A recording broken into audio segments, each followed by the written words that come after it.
Hi, everybody. Welcome to another edition of Packers Unscripted from Packers.com. I am Mike Spofford, joined, as always, by the one and only Weston Hodkowitz. We're coming to you here from our studios at Lambeau Field to talk about, Wes, the 2024 NFL Draft. It was a wild and crazy 3 days. I'll start by asking, have you recovered? Are you all right? I think so. It's always interesting, and you were talking about this a little bit on Monday. Sunday was not... I didn't get much accomplished on Sunday. No, me neither. Woke up a little later. I ended up taking a good 2-hour nap as well. And then I am not a good napper to begin with, so then you kind of get back into the flow of things. And yesterday went fine, and then today has been difficult to get rolling again. But we're here. We're excited. And 11 more draft picks coming into the Green Bay Packers fold. Yeah, absolutely. Well, as you said, it was 11 picks, starting with offensive lineman Jordan Morgan in the first round. And I have to say this because I'm normally not right about anything, but I did say on our last show before the draft, I predicted the Packers would have 11 picks because it would be a combination of trades up and trades down, which ended up being correct. And then I said if Brian Gutekunst sat and picked in the first round and did not trade, he would sit and pick an offensive lineman. And I ended up being right on that count as well. So just have to say that because usually I'm totally wrong.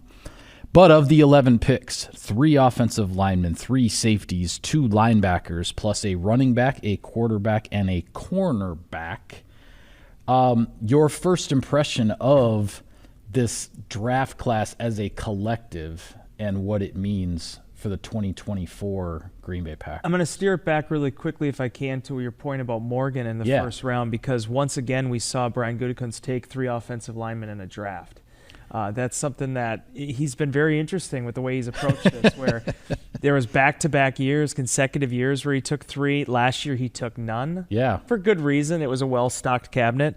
This year you lose some guys, so in comes this new draft class. And I give you credit. I give a lot of people credit. Obviously, I picked Amarius Mims. I was thinking, you were on offensive lineman as well. But I think pound for pound, when you really break it down, Mike, tackle, whatever Morgan ends up playing in the pros, that's what made the most sense for Green Bay here. I think that's what gave you the biggest bang for your buck.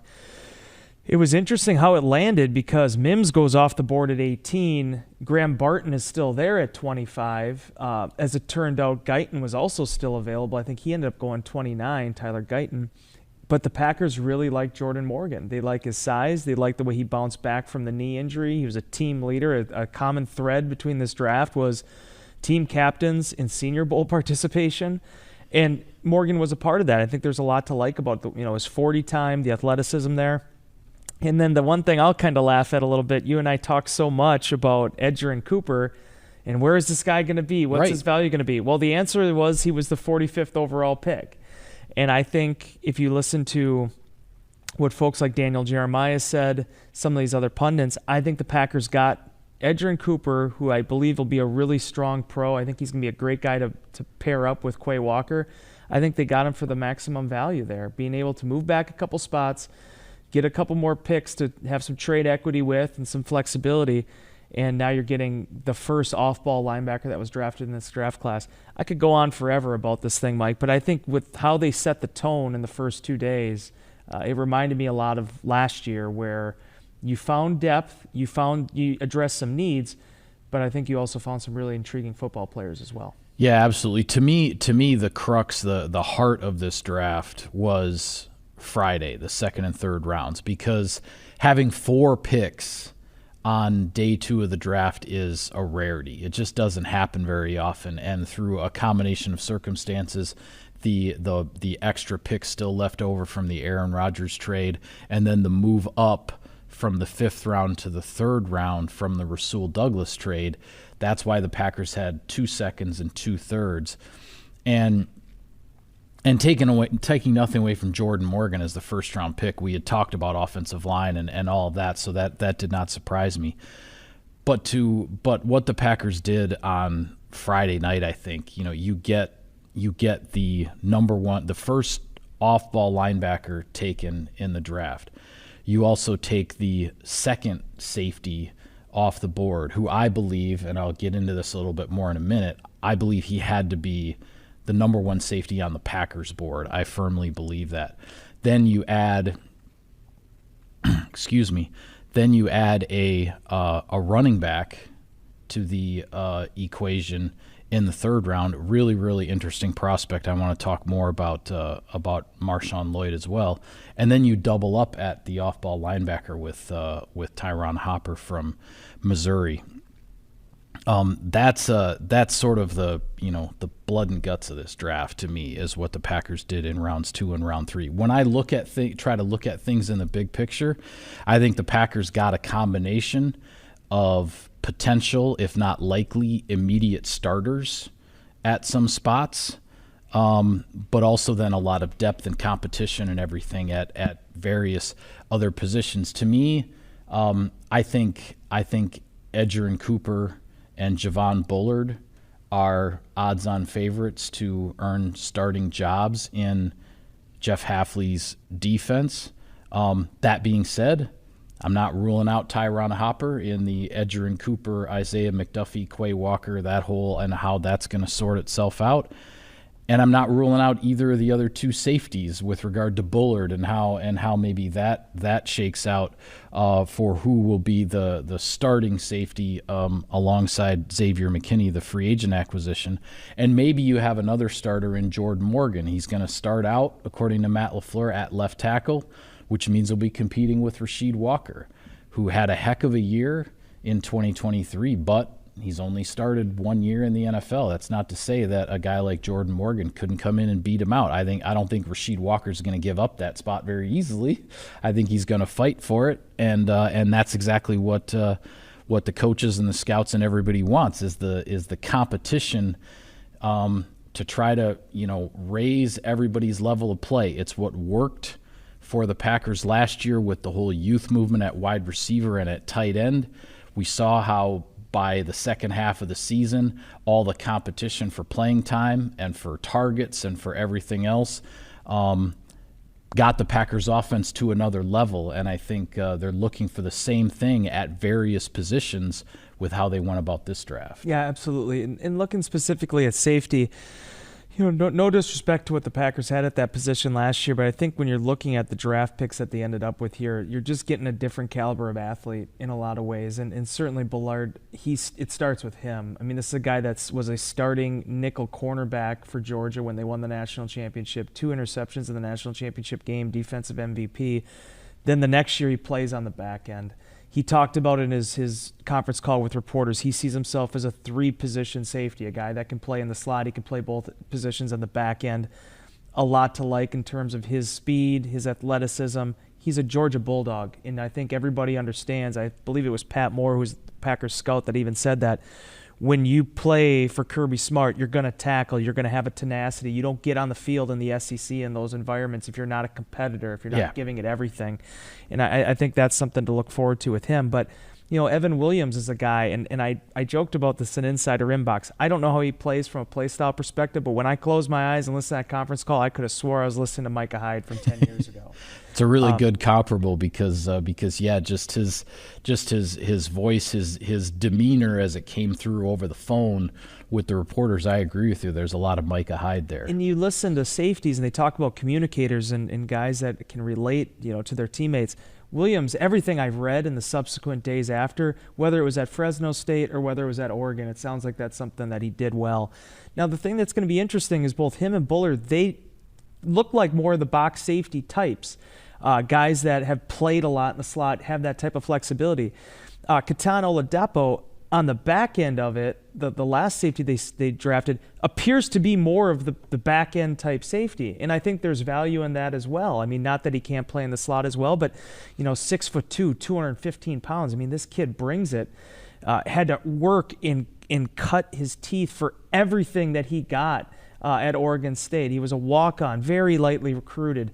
Waited 3 years. It looked like he was going to get his opportunity. Then he gets hurt. Then he's a 3-year starter for them. And I don't know if you got a chance to watch the play, but if you want to see what that kid's all about, his chase down tackle against Washington last year, where there is one guy that has any chance at being able to bring down the ball carrier before the end zone, it's Katan.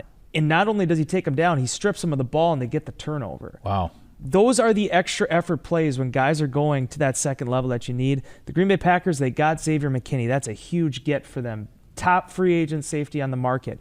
But other than that, you only had Anthony Johnson Jr. coming back, a second-year player with 300 defensive snaps, and Zane Anderson, who didn't see the field last year at safety.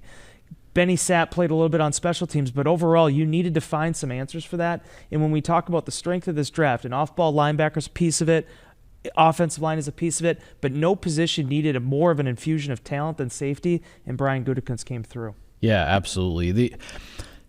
It's interesting because, the fans ask us a lot, okay, so what's your biggest takeaway from this draft? And I can't believe that I've been here as long as I have and haven't really processed and articulated this as I'm about to. But a couple things I discovered in this draft. It was sort of like this mini epiphany that I had. It's not just that the Packers like versatility in their players, whether you're talking the offensive lineman or the safety who can maybe play the slot corner. Excuse me. It's not just that they like guys who who have been a captain, a defensive captain, an offensive captain, a team captain, whatever that means in college.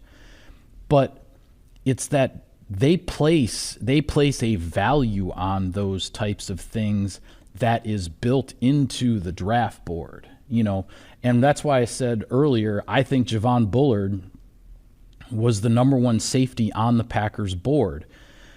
He was considered the number 2 or number 3 safety on most of the lists that you look at.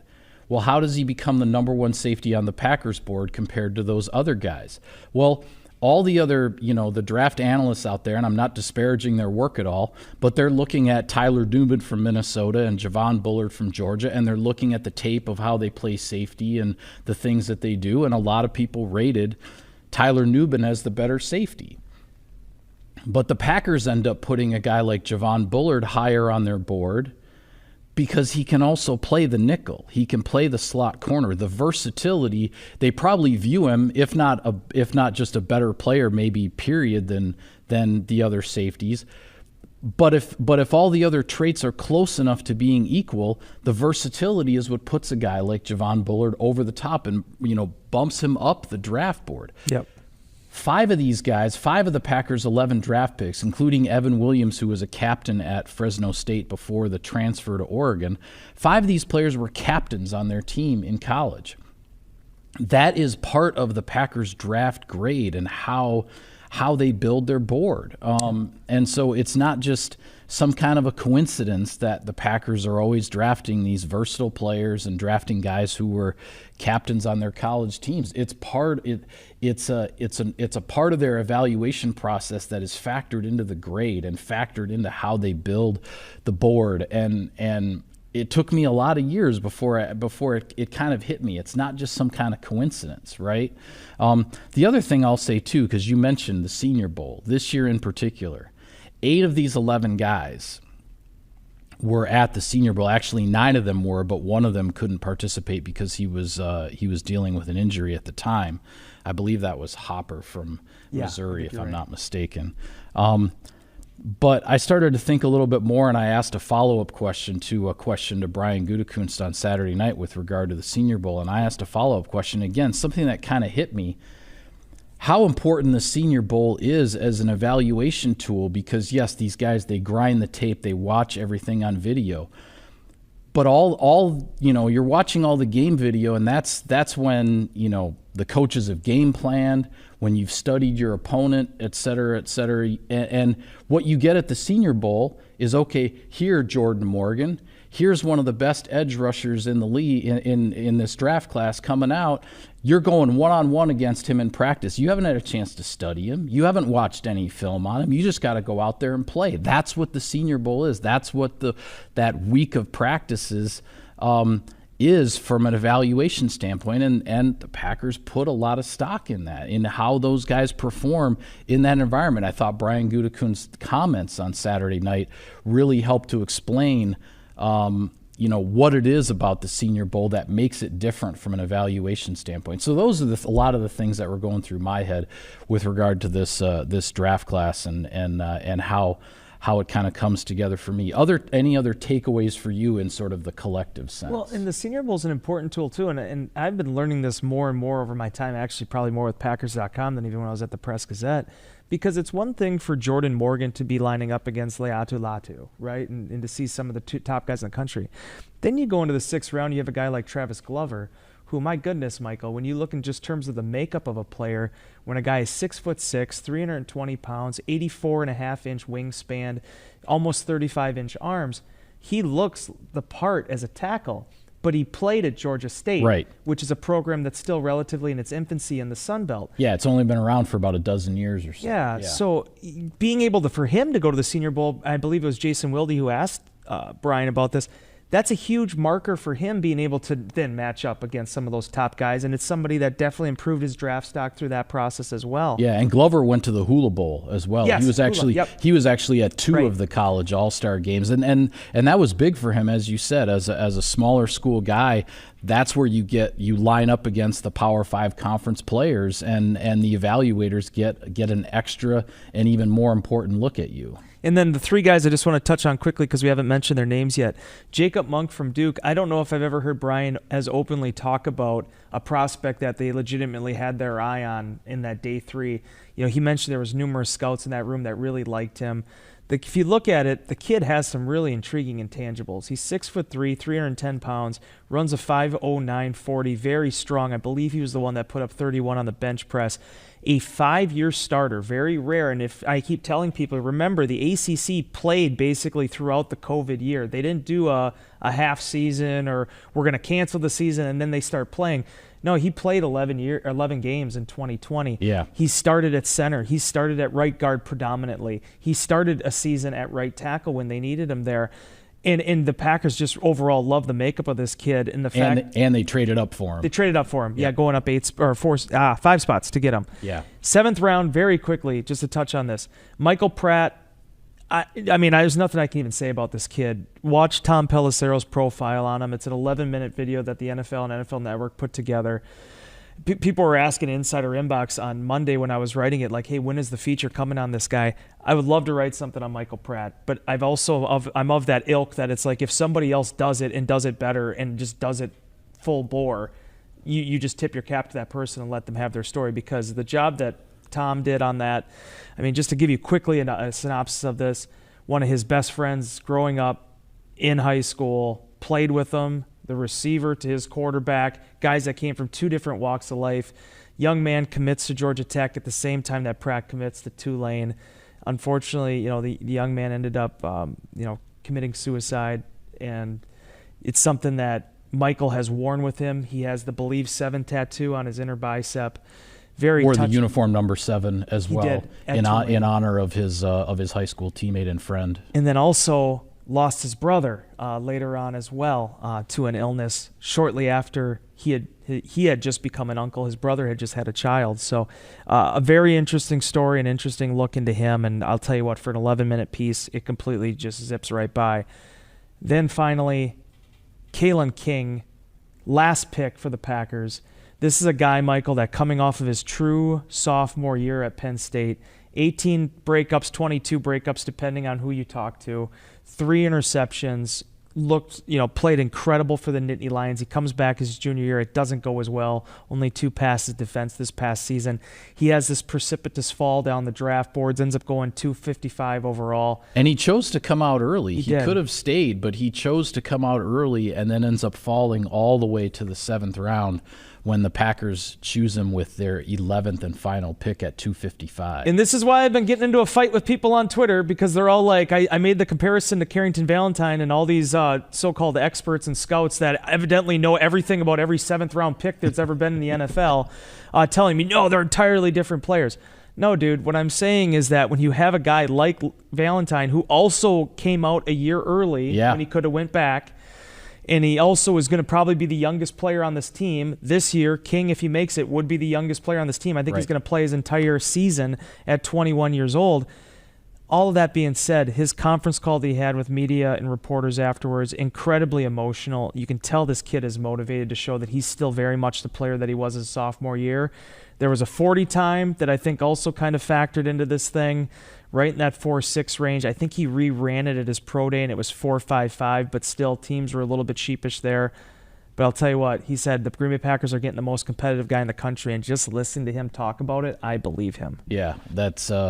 I think that's going to be one to watch for sure, and I want to get back to that, but I will take care of some sponsor business here quickly. Sirius XM NFL Radio delivers hard-hitting analysis and up-to-the-minute NFL news that true football fanatics need 24/7, 365. And at Cousin Subs, we have something for everyone, like our Wisconsin cheese curds, mac and cheese, golden fries, and creamy shakes, all paired with your favorite sub or sub in a bowl. Cousin Subs, 50-plus years of better. A couple other things I wanted to get to. One, I want to ask you who, in your mind, for whatever reason, you can take it any direction you want, but who is the sorry, I'm having a little trouble with my screen here. Who is the most intriguing pick in this draft for you? I'll start because to me, the guy that I'm most intrigued by is Marshawn Lloyd, the running back from USC. And most of the college football that I watch, admittedly, is Big Ten football because I'm a Wisconsin Badgers fan. So I don't see the West Coast, guys a lot. You also go to bed relatively early. that too. I'm getting old. But man, 5'9", 220 pounds. That's the 220 pounds is Josh Jacobs' size, but he's a couple inches shorter than Josh Jacobs. You look at the numbers. Now, granted, he's on a team with Caleb Williams, the Heisman Trophy winner, number 1 pick in the draft. So there's a lot of focus on the passing game when you're defending USC.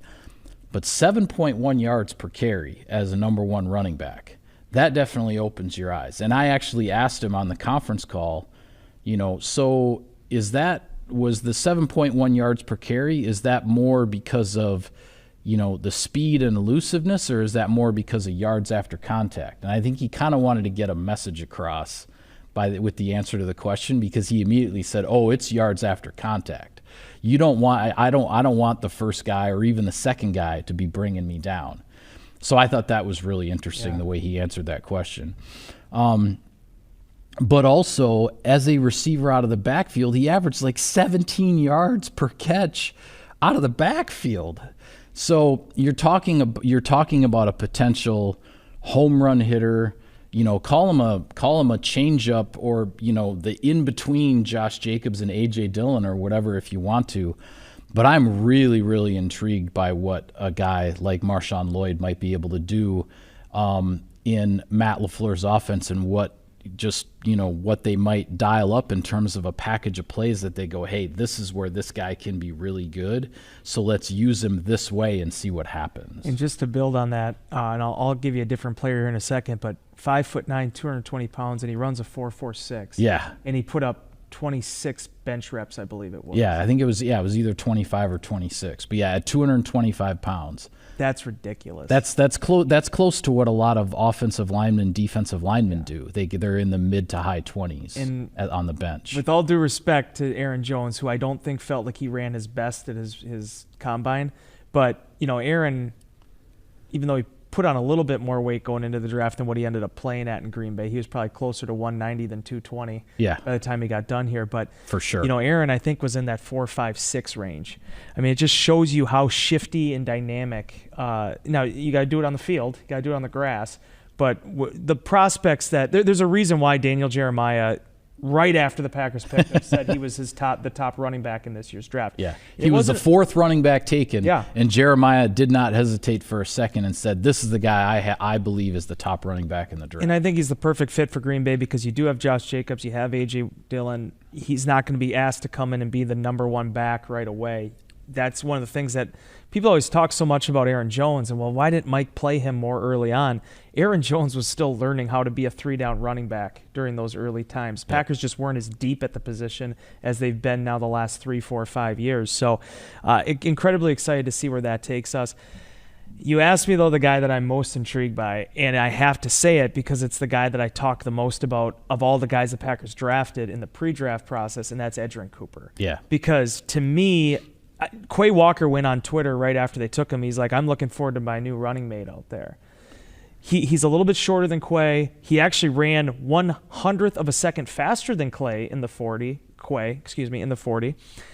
And he is a downhill, see-ball, hit ball linebacker.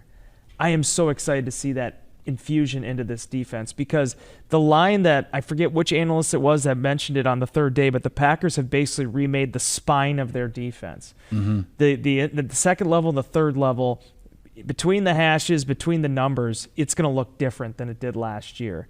And I feel like somebody like Cooper can come in and complement what Walker does well. He can complement what Isaiah McDuffie does well.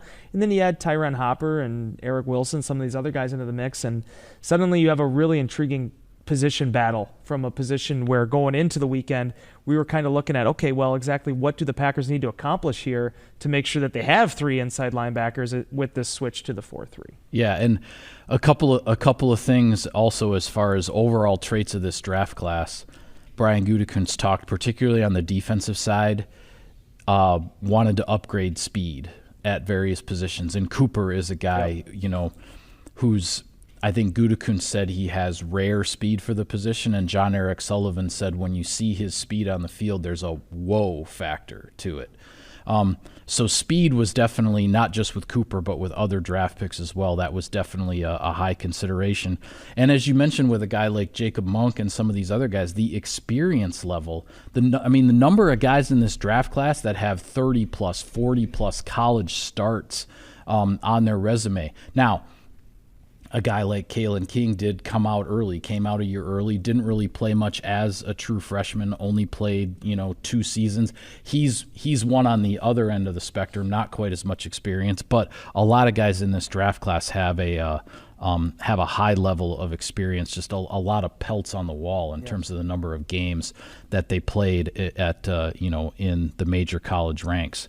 One thing that was a surprise to me when it was all said and done in this draft, but then we sort of found out why, maybe a little bit why, is that the Packers did not draft an edge rusher or somebody who would be a defensive end in Jeff Hafley's 4-3 scheme that the Packers are building here. But then we learned from Matt LaFleur and Brian Gutekunst on Saturday night after all the picks were made that Kingsley Enagbari, whom we all thought had torn his ACL in the wild card playoff victory over Dallas back in January and would need reconstructive surgery, yada, yada, yada. We've all seen it so often with ACLs.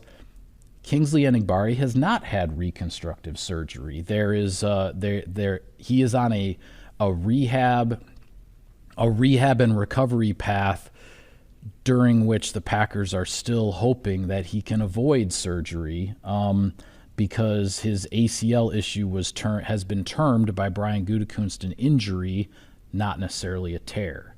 So that in part at least helps explain maybe why edge rusher wasn't as urgent a need heading into 2024. Because if Enagbari, with an ACL in January, you're thinking he might be out all of 2024, if not most of the season, before he can come back.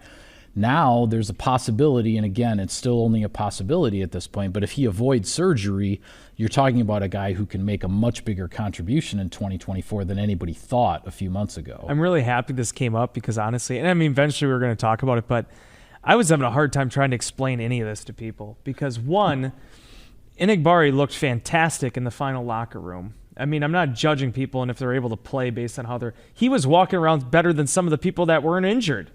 Like after that game against San Francisco, because I was in the locker room, Mike. It's a jubilant time. The Packers had just beaten the Dallas Cowboys, basically starched them. Yeah. And it was really hard seeing Kingsley Enagbari, who went down late in that game with what everybody thought was an ACL injury. He had the towel over his head. He was inconsolable. Just because you get injured at that part of the season, you might be looking at being on the sideline for the next year. Right. Not only all that, but then we see these photos from the first day of the offseason workouts where the guys are just doing strength and conditioning stuff on the field.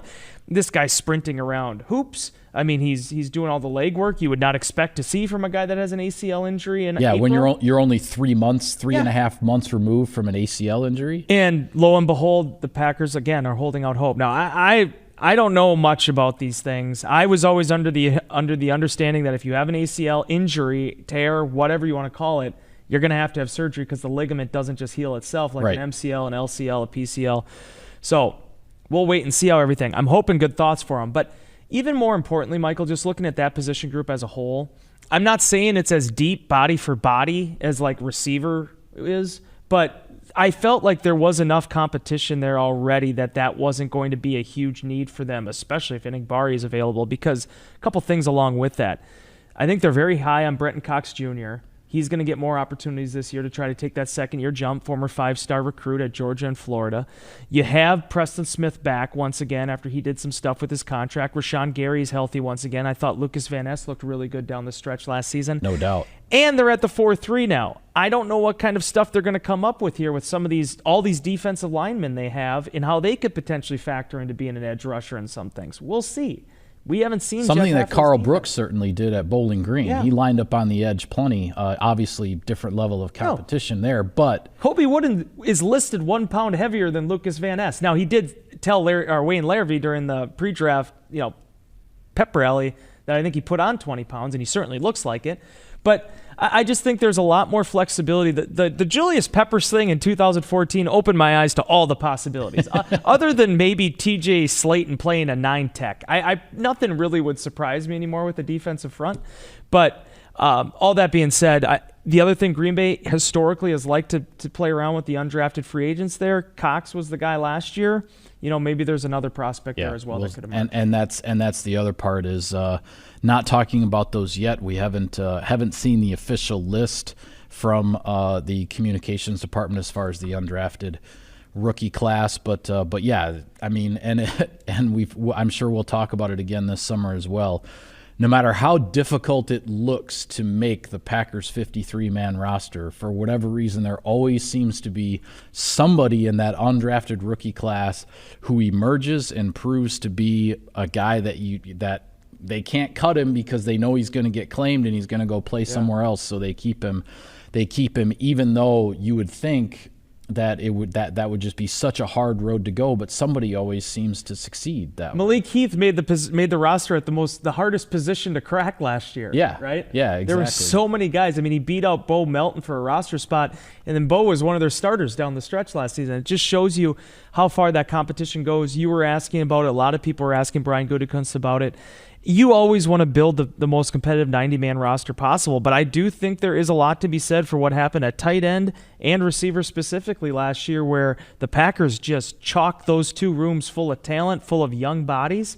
And whether it was injuries or some midseason adversity, whatever the reason was. Yeah, opportunities arose for so many guys for various reasons. Yeah, they were, everybody was able to get a crack at everything. Yeah. So we'll see where this takes them now in the offseason program. As everybody always talks about, they're in shirts right now.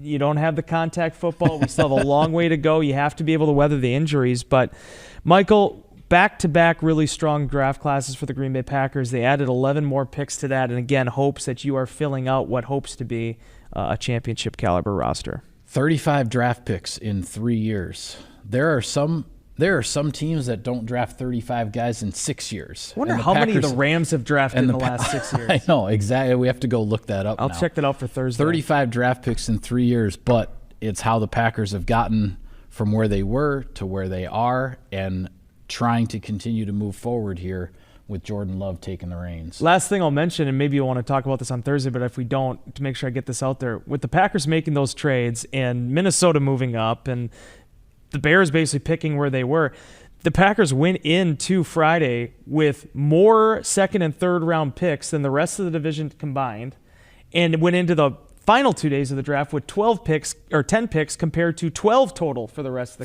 the division. Yeah, the other three teams. Just the way that, again, everybody has their strategy. There's certain needs that these teams have, but the Green Bay Packers were not messing around, and here we are. Yeah, well, we've gone a little bit overtime again today, but that's okay because it was a busy 3 days at 1265, and we'll have more to talk about with this draft class on our next show. But for now, we'll call it a wrap on this edition of Packers Unscripted. Be sure to follow all of our coverage of the team.